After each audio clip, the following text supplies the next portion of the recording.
नमस्कार, मी प्रतिभा चंद्रन आणि तुम्ही बघत आहात नवराष्ट्राचा विशेष कार्यक्रम सत्ता कारण. या कार्यक्रमात आज आपण बोलणार आहोत ते राज ठाकरे आणि त्यांच्या महाराष्ट्र नवनिर्माण सेना या पक्षाविषयी. आज 20 वर्ष महाराष्ट्र नवनिर्माण सेनेला म्हणजे मनसेला पूर्ण होत आहेत आणि राज ठाकरे यांची या 20 वर्षातली कारकीर्द जर बघायची झाली तर या स्वरराजाचा स्वर किंवा सूर नेमका कुठे बिघडला की पक्षाची आजची जी स्थिती आहे ती झालेली आहे. यासाठी चर्चा करण्यासाठी माझ्या सोबत आहेत आमचे नवराष्ट्रचे पुणे आवृत्तीचे संपादक अनिकेतजी जोशी सर. अनिकेतजी, तुमचं खूप खूप स्वागत आहे. मला आठवतं पत्रकारितेमध्ये ज्या व्यक्तीबद्दल नेहमी आकर्षण वाटलं, ज्याच्याकडून आशा आकांक्षा वाटल्या, ते म्हणजे राज ठाकरे. राज ठाकरेंना अनेक वर्ष मी पत्रकार म्हणून पाहत आले. छत्रपती संभाजीनगर म्हणजे तेव्हाचा औरंगाबाद असताना राज ठाकरे आपल्या काकांच्या बरोबर येत असत. पत्रकारांची अगदी मनमोकळ्या दिलखुलास गप्पा ते मारत आणि त्यांच्या कुंचल्याची जादू त्यांनी अनेक वेळा पत्रकारांना दाखवलेली आहे. या तरुणाबद्दलचं आकर्षण जसं पत्रकारांमध्ये होतं तसंच ते युवा पिढीतही होतं. शिवसेनेच्या विद्यार्थी सेनेची स्थापना त्यांनी केली आणि मग नंतर गोष्टी बिघडत कशा गेल्या हे कळलंच नाही. 27 नोव्हेंबर 2005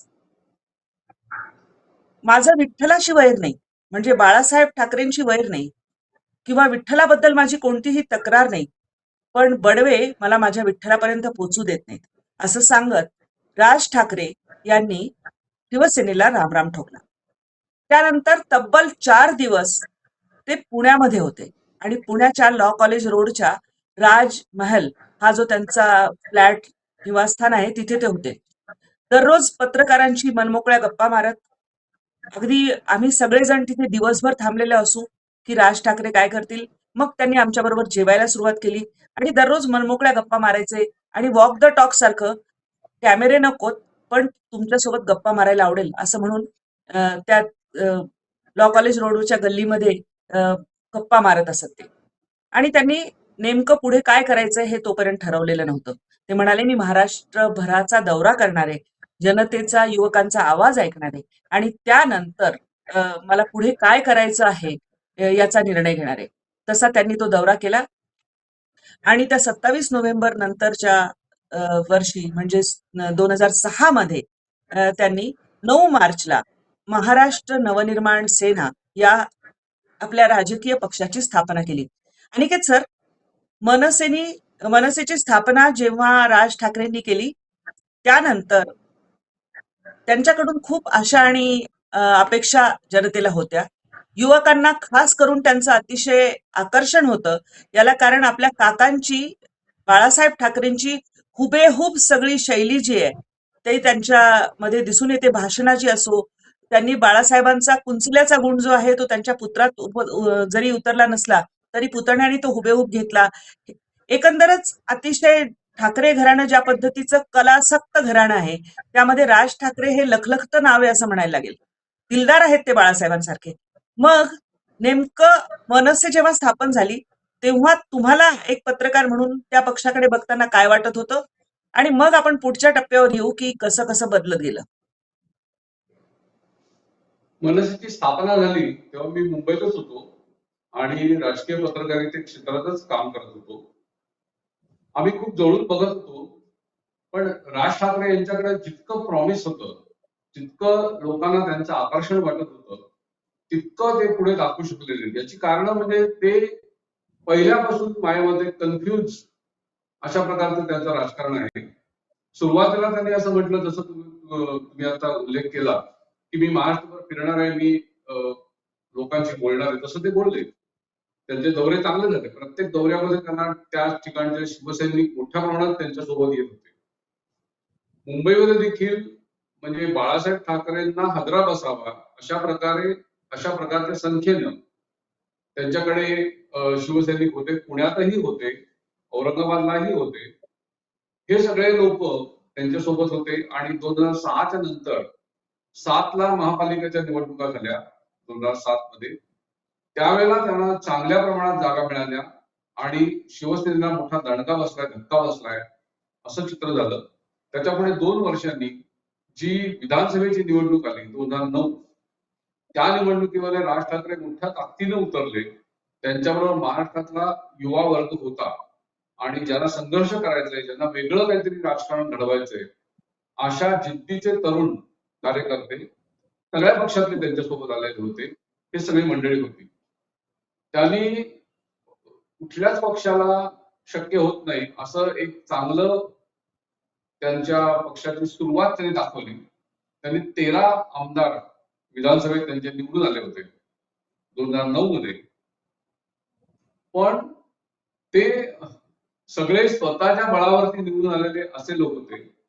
त्यांना राज ठाकरेंची कितपत गरज होती किंवा एक नेतृत्व म्हणून त्यांना कितपत आवश्यकता होती, हा प्रश्नचिन्हच आहे. कारण पुढच्या 5 वर्षामध्ये जेव्हा नंतर निवडणूक आल्या तेव्हा त्यातला एकही माणूस निवडून आला नाही. सगळे वेगवेगळ्या पक्षात गेले. त्यातले काही जण भारतीय जनता पक्षात गेले, काही जण मूळ शिवसेनेत परत गेले आणि तिकडे त्यांनी आपलं करिअर फुलवण्याचा, वाढवण्याचा प्रयत्न केला. आता भारतीय जनता पक्षामध्ये असलेले जे मोठे नेते आहेत विधान परिषदेचे, ते राज ठाकरेंच्या सोबत तेव्हा आमदार होते. वांदळे आपल्याला आठवत असतील पुण्याचे, ते तिथे आमदार होते. पण वांदळे देखील सगळ्या पक्षात फिरून नंतर शेवटी तिकीट मिळत नाही तेव्हा राज ठाकरेंकडे आले होते आणि ते निवडून आले होते. पुढच्या निवडणुकीमध्ये जेव्हा त्यांचा दुर्दैवी मृत्यू झाला, त्याच्यानंतर त्यांचा कुटुंब, त्यांचे कार्यकर्ते हे सगळे मनसेपासून दुरावलेले आपल्याला दिसतात. हे सगळं झालं, हे का झालं, हा प्रश्न राज ठाकरेंनी स्वतःला कधीच विचारला नाही. त्यांना असं वाटत होतं की मी जे काय करतोय, माझ्यापुढे जे व्हिजन आहे महाराष्ट्राचं, ते घेऊन मला पुढे जायचं आहे आणि माझ्याबरोबर लोक येतील. पक्ष चालवणं ही गोष्ट अवघड आहे. पक्ष उभा करणं हे त्याहून अवघड आहे. पक्षाला एक फिलॉसॉफी द्यायची, त्याला एक दिशा द्यायची, एक विचारांचा पाया द्यायचा, हे काही राज ठाकरे करू शकले नाही. ते का चमकत होते, तर बाळासाहेब ठाकरे यांनी कष्ट करून शिवसेना वाढवलेली होती. त्या शिवसेनेचं आयतं नेतृत्व त्यांच्याकडे आलं होतं आणि बाळासाहेबांनी अशी विभागणी केली होती की नाशिक वगैरे बाहेरचा पुणे नाशिक हा भाग राज ठाकरे सांभाळतील आणि मुंबई आणि अन्य काही भाग हे उद्धव ठाकरे सांभाळतील, असं त्यांनी स्वतःच्या दृष्टीने पक्षाच्या नेतृत्वाची जबाबदारीची वाटणी केली असं आपण म्हणू शकतो. पक्षाची वाटणी नाही केली, ती कालांतराने पुढे झाली दुर्दैवानं. पण राज ठाकरे हे त्या पक्षात चमकत होते, याचं कारण शिवसेना नावाची एक मोठी यंत्रणा त्यांच्यापाशी होती.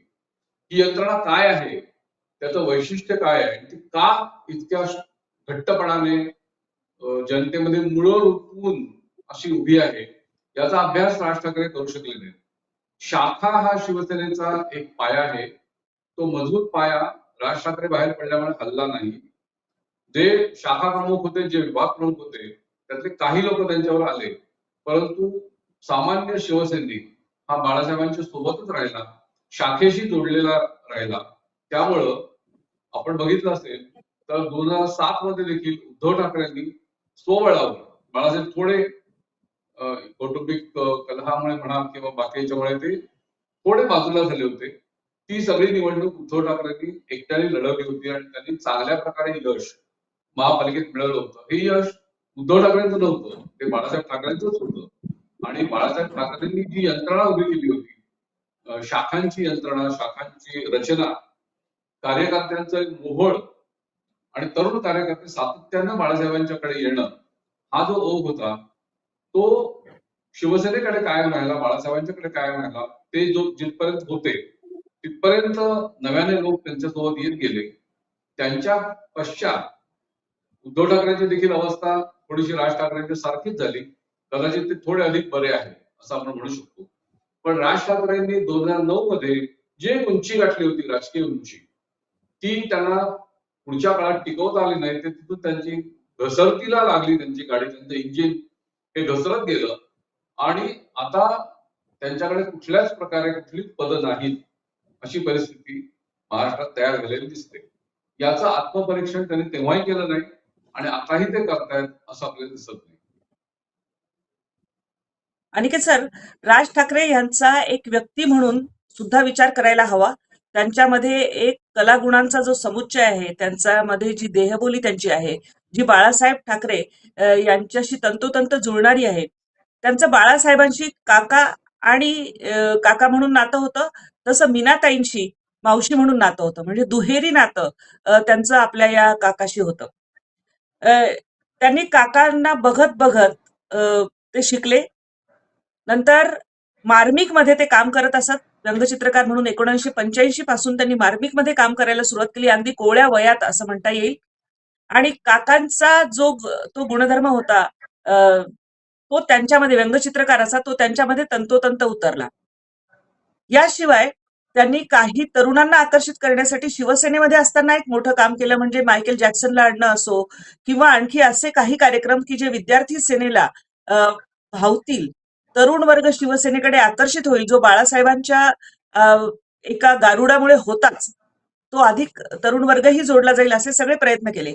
परंतु उद्धव ठाकरे आणि राज ठाकरे यांच्यातला एक बेबनाव झाला आणि सातत्याने त्या दोघांमध्ये असलेला जर ताण बघितला तर नेमकं माझ्याकडे काय आहे, म्हणजे मला नेमकं करायचंय काय पक्षात, हे राज ठाकरेंनी स्पष्टपणे सांगितलं की मला कळायचंच नाही की मला नेमकं करायचंय काय. कारण तसं म्हटलं तर 1990च्या निवडणुकीमध्ये त्यांनी ज्या सभा घेतल्या राज ठाकरेंनी, त्या चांगल्या गाजल्या. त्यांनी त्या निवडणुकीमध्ये महत्वाचं कामही केलं. परंतु 95 मध्येही त्यांनी चांगलं काम केलं. पण नंतर मात्र या दोघा भावांमध्ये दुरावा येत गेला आणि मला आठवतं ते महाबळेश्वरचं संमेलन, जिथे कार्याध्यक्ष पदासाठी उद्धव ठाकरे यांच्या नावाची घोषणा बाळासाहेब ठाकरेंनी राज ठाकरे यांच्याकडनं करवून घेतली. आणि त्यावेळी एक संदेश देण्याचा तो प्रयत्न होता की सगळं काही आमच्यात आलबेल आहे. कारण तोपर्यंत काही मोठे नेते, मग भुजबळ असतील किंवा नारायण राणे असतील, हे पक्ष सोडून गेलेले होते. नारायण राणेंनी नवराष्ट्रीच्याच एका मुलाखतीमध्ये बोलताना सांगितलेलं आहे की राज ठाकरे हे आधीपासूनच नाराज होते आणि नारायण राणे यांनी जेव्हा शिवसेना सोडली तेव्हाच त्याच दिवशी राज ठाकरे सुद्धा सेना सोडणार होते. पण राणे साहेबांनी असं सांगितलं की मला त्यावेळी ते करायचं नव्हतं आणि मी म्हणालो आपण हे एकत्र नको करायला. आणि त्यानंतर राज ठाकरे हे बाहेर पडले. त्यांनी महाराष्ट्र नवनिर्माण सेना जशी स्थापन केली, तसं एक विकासाचं मॉडेल, विकासाचं ब्लू प्रिंट अशा अर्थाने ते घेऊन आले आणि ते लोकांना दाखवायला सुरुवात केली. राज ठाकरे यांची भाषणं जर विचार केला आपण तर कल्पक भाषणं असतात त्यांची. कारण त्यांनी ती ब्लू प्रिंट दाखवणं असो किंवा जेव्हा आपण पत्रकार म्हणून त्यांच्याशी बोलतो तेव्हा त्यांच्यातला एक दिलदार कलासक्त माणूस हा नेहमीच पावतो. ते चित्रपटाचे चांगलं रसग्रहण करू शकतात, छायाचित्रांचं चांगलं रसग्रहण करू शकतात, स्वतः कार्टुनिस्ट तर ते आहेतच. त्यांचे वडील चांगले संगीतकार होते. म्हणजे या सगळ्या एकंदर आणि त्यांची पत्नी ही सुद्धा अशा घरातून आली की जे कलासक्त घराणं होतं. राज ठाकरे या व्यक्तीकडे माणूस म्हणून जर पाहिलं तर अनेक गुण त्यांच्यामध्ये आहेत. आणि मला आठवतं अनिकेत सर की या ठिकाणी अनेक आमच्या पत्रकारांचे छोटे जे मुलं होते ते सुद्धा राज ठाकरेंकडे खूप वेगळ्या नजरेने बघायचे, की राज ठाकरे काहीतरी करू शकतील असं त्यांना वाटायचं. पण त्यासाठीची जी शिस्त लागते, ती शिस्त त्यांनी बाळगली नाही. राजकीय पक्ष चालवण्यासाठी एक ठोस धोरण आणि जनसंपर्क जो मोठा असतो आणि त्याही पेक्षा जास्त म्हणजे सातत्य, हे सातत्य त्यांच्यामध्ये कधीच दिसून आलेलं नाहीये. अगदी खरंय. आणि ठाकरे घराण्याचं जे आपण वर्णन केलं ते अगदी बरोबर आहे. सगळे ठाकरे हे एका कलासक्त तर आहेतच आणि कलावंतही आहेत स्वतः. राज ठाकरेंचे वडील श्रीकांत ठाकरे हे मार्मिक साप्ताहिकातच एक सिने परीक्षण लिहिले, परीक्षण असं नाव त्यांनी त्याला दिलं होतं, सिने परीक्षण. आणि ते अतिशय मार्मिक, अतिशय उत्तम असं होतं. ते स्वतः उत्तम संगीतकार होते. त्यांची गाजलेली गाणी अनेक आहेत. मोहम्मद रफीने त्यांच्यासाठी गाणं गायलेलं आहे, असा सगळा इतिहास आहे. आणि अशा घराण्यामध्ये एका बाजूला बाळासाहेब ठाकरे उत्तम चित्रकार, जागतिक दर्जाचे व्यंगचित्रकार आणि अतिशय उत्तम वक्ते, प्रबोधनकार ठाकरे अतिशय उत्तम लेखक आणि विचारवंत, अशा सगळ्या परंपरा लाभलेलं असं ठाकरे घराणं आहे. आणि त्याचे आत्ताचे जे वारसदार जे आहेत राज ठाकरे आणि उद्धव ठाकरे, या दोघांकडेही कलागुण भरपूर आहेत. त्याचा वापर त्यांनी त्यांच्या राजकारणामध्ये ज्या जाहिराती करून घेतल्या पक्षाच्या वतीनं, सुरुवातीच्या काळामध्ये किंवा घोषणा, ह्या अतिशय उत्तम, अतिशय अशा असण्याची परंपरा शिवसेनेला आहे, तशीच राज ठाकरेंच्याकडे आहे. एक नीटनेटकेपणा, व्यवस्थितपणा, त्या एक चित्र म्हणून मांडणी असणं व्यासपीठाची, हे सगळं राज ठाकरे करू शकतात, करतात. त्यांनी ते इंजिनाचं चित्र देखील एक छान निवडलेलं आहे. त्यांच्या पक्षाचं अधिकृत निवडणूक चिन्ह म्हणून. पूर्वी ते इंजिन हे सामायिक चिन्हांच्या मध्ये होतं. ते त्यांच्या पक्षाला निवडणूक आयोगानं सुरुवातीला 2007 मध्ये चांगली मतं पडल्यानंतर त्यांना ते इंजिन चिन्ह मिळालं आणि त्यांच्यासाठी राखीव झालं. त्याचं चित्र देखील त्यांनी अतिशय सुंदर रेखाटून घेतलेलं आहे, ते मान्य करून घेतलं निवडणूक आयोगाकडे. हा सगळा एक कलेचा भाग आहे. त्यांनी महाराष्ट्राची ब्ल्यूप्रिंट आपल्याला करायची असं म्हणून खूप लोकांशी चर्चा केली, काही विषय मांडले, परंतु ती जी काही ब्ल्यूप्रिंट त्यांना अपेक्षित आहे ती ते कधीच लोकांसमोर आणू शकले नाहीत. पुस्तक रूपाने किंवा प्रेझेंटेशनच्या रूपानं त्याला ते सादर करता आलं नाही. ही त्यांची मर्यादा आहे. त्यांच्याकडे लोकांनी नाशिक महापालिकेची सत्ता 2007-9 या दरम्यान त्यांच्याकडे सोपवलेली होती, परंतु त्या सत्तेचा चांगला वापर करून नाशिकमध्ये काहीतरी दिसेल, लोकांच्या लक्षात येईल असा बदल ते करू शकले नाही. याचं कारण राजकारणामध्ये व्यासपीठावर बोलणं आणि प्रत्यक्षात ऍडमिनिस्ट्रेशन म्हणून काम करून घेणं, काम करवणं, हे दोन वेगळे भाग आहेत. हे गुण प्रत्येक नेत्यात असतील असं नाही. त्यामुळं त्यांना ते जमलं नाही असं आपण म्हणू शकतो. आणि नाशिकचंच उदाहरण लोकांनी वारंवार त्यांच्या पुढे ठेवलं की तुम्ही महाराष्ट्राची ब्ल्यूप्रिंट सांगताय, करायची आपल्याला म्हणून, किंवा महाराष्ट्रासाठी मला हे करायचं ते करायचं तुम्ही बोलता, पण नाशिकला तुम्हाला संधी मिळाली तेव्हा तुम्ही काय केलं, काय करून दाखवलं. एक पंचवटी क्षेत्र विकासाचा प्रयत्न त्यांनी केला, पण ते काम देखील अर्धवट राहिलं. त्याच्यामध्ये काही लोकांना, नाशिककरांना जे अपेक्षित होतं ते काही मिळू शकलं नाही. साहजिकच पुढच्या निवडणुकीमध्ये त्यांच्या पक्षाला तिथे दारुण पराभव सहन करावा लागला. असा पराभव होणं हे राज ठाकरे यांच्यासाठी खरं तर नवीन नाहीये. प्रत्येक निवडणुकीमध्ये ते मागे आणि मागेच येत गेलेले आहेत निवडणूक विजयाच्या दृष्टीने. जर तुम्हाला राजकारणामध्ये खरोखर काही बदल घडवून दाखवायचे असतील तर तुम्हाला सत्ता मिळवणं, सत्तेत सहभाग असणं आणि सत्ता राबवता येणं हे अतिशय महत्वाचं असतं.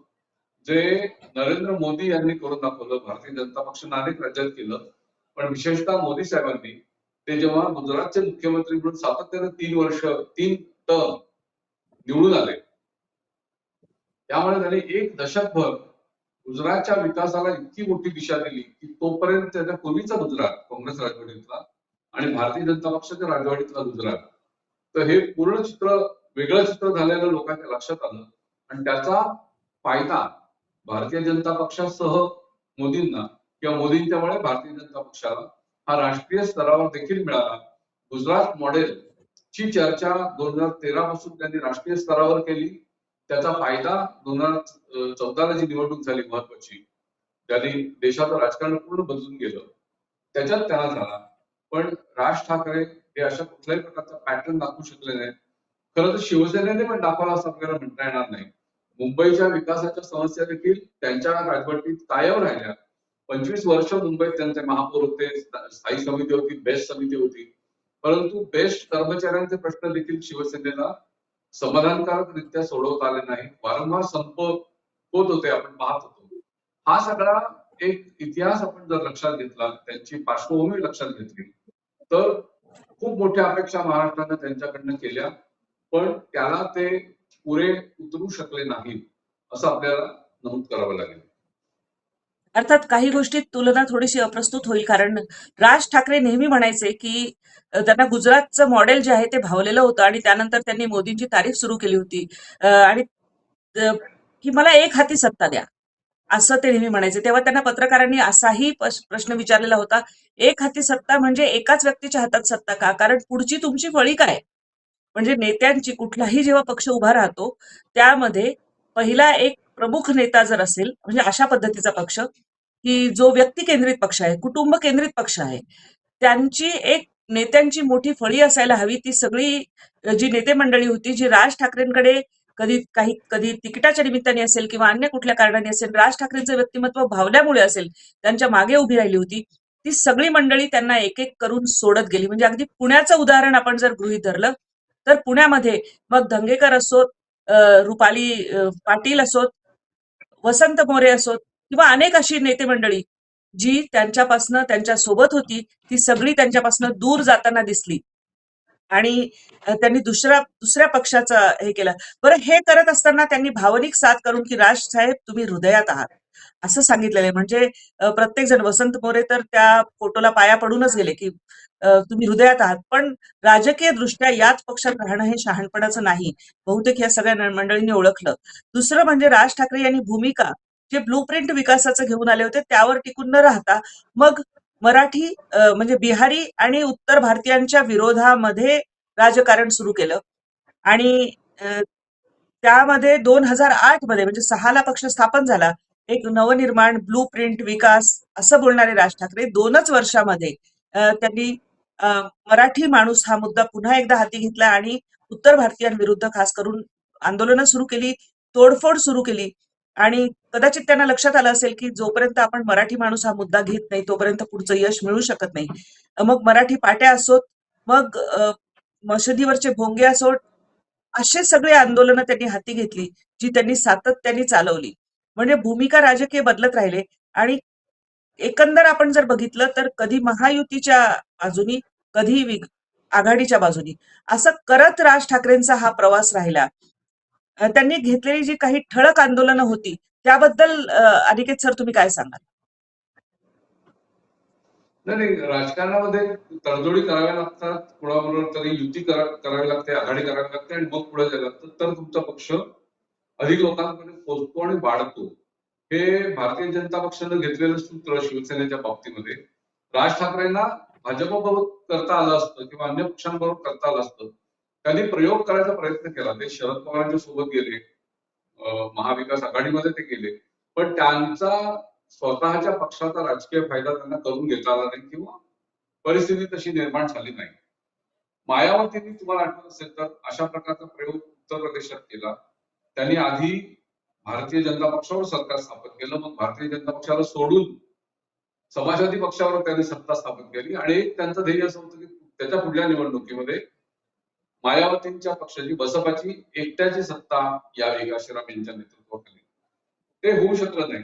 पण हे असे प्रयोग सगळेच पक्ष करत असतात. बाळासाहेब ठाकरेंनी प्रजा समाजवादी पक्षापासून भारतीय जनता पक्षापर्यंत हा खूप मोठा राजकीय प्रवास केला. जॉर्ज फर्नांडिस, शरद पवार आणि बाळासाहेब ठाकरे अशी सभा शिवाजी पार्कात झालेली आपण पाहिली होती.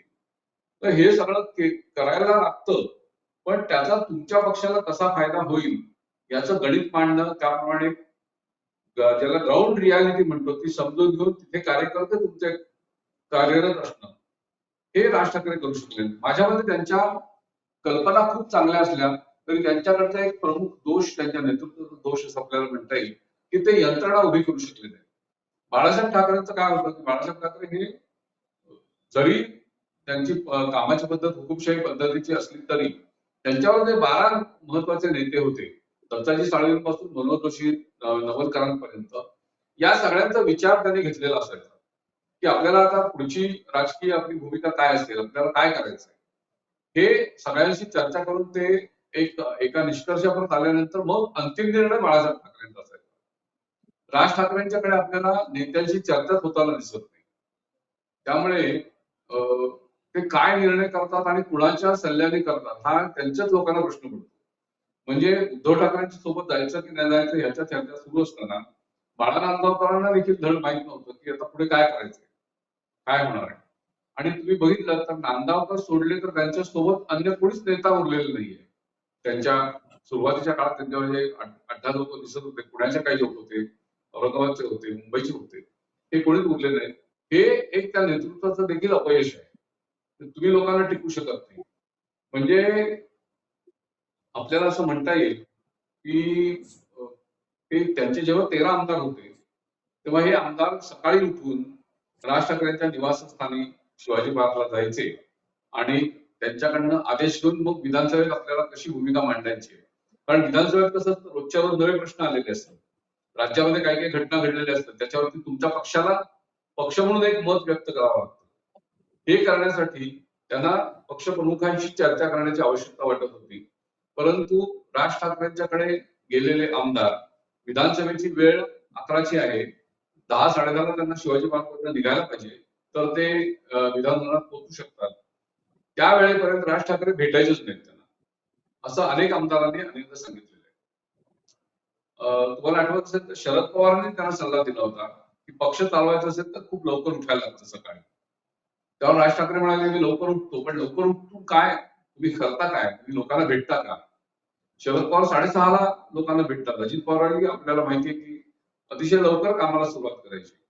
देवेंद्र फडणवीस असतील किंवा गोपीनाथ मुंडे असतील असे नेते हे रात्री उशिरापर्यंत काम करतात. एकनाथ शिंदे रात्री उशिरापर्यंत काम करतात, लोकांना भेटत असतात.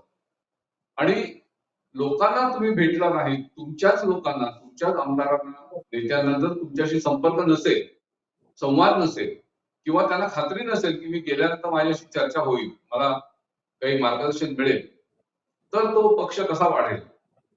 हा केवळ एक व्यक्ती केंद्रित, आत्मकेंद्रित अशा प्रकारचा पक्ष राहिला मनसे. आणि आता तो त्यांचा मुलगा जो आता विधानसभेला बहुत प्रमुख झाला, अमित ठाकरे होय. तो काही प्रमाणात लोकांशी बोलतो. काही लोकांशी बोलतो. तो म्हणजे लोकांच्या भेटीला धावून जातो हे आपण बघितलं. तिकडे मराठवाड्यात काहीतरी प्रसंग निर्माण झाला, शेतकरी आत्महत्या किंवा तत्सम, हे जाऊन ते भेटले आणि त्यांनी चर्चा केली. असं राज ठाकरेंनी केल्याचं तुम्हाला फारसं आठवणार एकंदर नाही. त्यामुळे हा पक्ष वाढणं अवघडच आहे. एकंदर अवघड आपण होतं जर आणि तसंच आहे ते. होय. एकंदर आपण जर विचार केला नाही, अनिकेत सर, तर गेल्या 20 वर्षामध्ये राज ठाकरे यांचा पक्ष दिवसेंदिवस छोटा होत गेला. त्यांच्या जवळचे असलेले ते त्यांना अतिशय श्रद्धास्थान मानणारे म्हणजे राज ठाकरेंना सुद्धा अनेक नेते, मग प्रमोद महाजनांचे भाऊ जे संभाजीनगरमध्ये असतात, त्यांनी सुद्धा तो पक्ष सोडला. आणि प्रकाश महाजन त्या कारण त्यांना भेट सुद्धा झाली नाही. पक्षाचं काहीतरी एक शिबिर होतं तेव्हा ते प्रवक्ते म्हणून जी आपली बाजू मांडतात त्यांना त्याची कल्पनाही नव्हती आणि मग ते आता शिंदे सेनेमध्ये दाखल झालेले आहेत.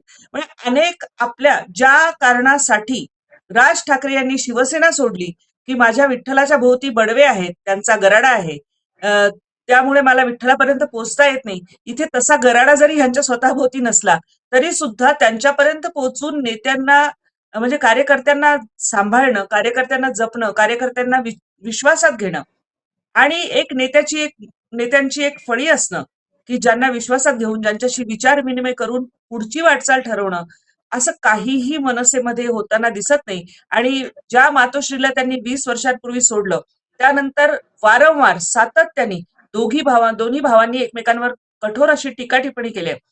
ते यावेळच्या मुंबईच्या महापालिकेच्या निवडणुकीमध्ये एकत्र आले आणि काहीतरी मोठा करिश्मा दोन्ही भाऊ एकत्र आल्याने होणार आहे असं एक वातावरण निर्मिती मोठ्या प्रमाणावर केली गेली. पण तो इव्हेंट ठरला. काही प्रमाणात शिवसेनेला त्याचा फायदा झाला, मनसेला झाला नाही, हे उघड या निकालांमधून दिसतंय. परंतु शिवसेनेची सुद्धा मुंबईतली सत्ता गेली आणि या परिस्थितीमध्ये पुन्हा एकदा आता राज ठाकरे आज उभे आहेत. ते छत्रपती शिवाजी महाराजांच्या चरणी तिकडे रायगडावर गेलेले आहेत. नवीन काहीतरी कल्पना घेऊन येतील, लोकांना भेटतील, कदाचित कार्यकर्त्यांमध्ये पुन्हा एक नवा जोश निर्माण करण्याचा प्रयत्न करतील. पण त्यामध्ये सातत्य किती राहील आणि ठोसपणे कशा प्रकारे भूमिका घेतली जाईल याबद्दल साशंकता वाटते. तुम्हालाही ती वाटते का? अगदी बरोबर आहे. राज ठाकरेंचं आतापर्यंतचं वागणं, बोलणं आणि प्रत्यक्ष कृती आणि त्यांनी जे काही लिहिलं असेल, पत्र लिहिले लोकांना, म्हणजे कार्यकर्त्यांना उद्देशून पत्र लिहिणं हे त्यांचं वैशिष्ट्य असं आपण म्हणू शकतो. प्रत्यक्ष भेटी नसतील होत पण पत्रा रूपाने मी भेटतो असं ते म्हणतात. परंतु त्या पत्रात मांडलेली भूमिका आणि प्रत्यक्षात जमिनीवर उतरलेली भूमिका या तफावत राहिली. ते वारंवार त्यांच्या भूमिका बदलत राहिले. त्यांनी आंदोलनं केली आणि सोडून दिली असं आपल्याला वारंवार दिसतं. त्यांचं म्हणणं असं असतं की मी टोलच्या विरोधात आंदोलन केलं, मी अनेक टोल बंद करायला लावले सरकारला. म्हणजे यात थोडं तथ्य आहे, नाही असं नाही. परंतु लोकांच्या दृष्टीनं तुम्ही एक दिवशी आंदोलन करता आणि दुसऱ्या दिवशी बंद करता, त्याच्यात सातत्य राहत नाही. भोंग्याचा विषय त्यांनी चांगला हाताळला होता, परंतु त्याचं पुढे काय झालं हा देखील एक मुद्दा आहे. जमिनीवरती प्रत्यक्षात तुम्हाला त्यांचं काम होताना दिसत नाही. हा एक मोठा त्यांच्यामध्ये असलेला एक वैगुण्य आहे असं म्हणू शकतो. एक दोष असं म्हणता येणार नाही, पण एक कमी आहे, एक कुठेतरी त्याची कमतरता आहे. हे जोपर्यंत दूर केलं जात नाही, तोपर्यंत पक्षाची यंत्रणा नीट बांधली जात नाही, तोपर्यंत त्यांनी कितीही नवीन कल्पना काढल्या तरी त्याचा प्रभाव लोकांवर पडेल असं दिसत नाही. राज ठाकरेंच्या एकंदरच वाटचालीचा आढावा आम्ही घेत होतो. हा एक छोटा प्रयत्न होता, कारण राज ठाकरेंचे अनेक पैलू आहेत. त्यांच्या सगळ्या जुन्या सहकाऱ्यांशी सुद्धा बोलण्याचा आमचा प्रयत्न असणार आहे. तुम्हाला त्यांच्या नेतृत्वातला कुठला गुण आवडतो आणि मनसेची आजची जी स्थिती झालेली आहे त्याला नेमकी कारणं काय आहेत याबद्दल तुमचं मत आम्हाला कमेंट बॉक्समध्ये अवश्य कळवा आणि चॅनलला सबस्क्राईब करायला विसरू नका. तूर्तास मी आणि अनिकेत सर आपली रजा घेतो. धन्यवाद.